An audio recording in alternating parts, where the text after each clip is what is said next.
હું વધારાનું મૂકીને એનું આવાહન કરવું પડે.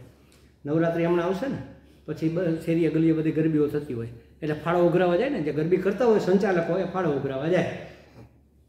એટલે 2-3 જણા ગયા હોય બેલ મારે, છે હિમેશભાઈ ઘરે? તો કે આ છે ને. હિમેશભાઈ ઓહો આવો આવો આવો પધાર પધાર બેસો.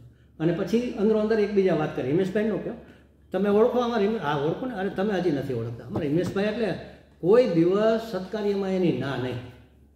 ગમે તે કામ હોય ને, હોળીનું હોય, દિવાળીનું હોય, ધૂળેટીનું હોય, નવરાત્રિ, અમારે હિમેશભાઈની કોઈ દી ના ન હોય. હંમેશા એ કહી દે કે ના તમે તમારે મારા ભાગે જે આવતું એ કહેજો, સેવા કરીશ. એટલે અંદરથી દાતા ઇન્વોક થાય. એટલે હિમેશભાઈ કે બોલો બોલો શું કરવાનું છે? કે ના આજ તો નવરાત્રિ છે તો હા લખી લો તમને જેટલા જરૂર હોય એ પ્રમાણે લખી લો. શું કર્યું આપણે? અંદરથી એનો દાતા આપણે ઇન્વોક, એને જાગૃત કર્યો. અહીંયા કહે તમે તો દિનવત્સલ છો એટલે તમને આવું શોભે? આવું ન શોભે, એમ તમારે આવું ન કરાય. તમે દાતા છો અને તમે ના પાડી દો શોભે? એટલે ના પાડી જ ન શકે એમ.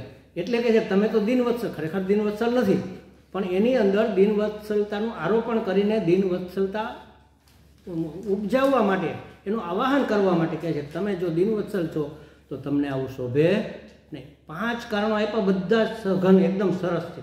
નાની છે, બાળકી છે, ગરીબડી છે, તમારી બેન છે, કલ્યાણી છે, અને તમે દિનવત્સલ છો. આવું કરાય નહીં. સમજાવે પટાવે છે. માનશે કે નહીં આપણે કાલે જોશું.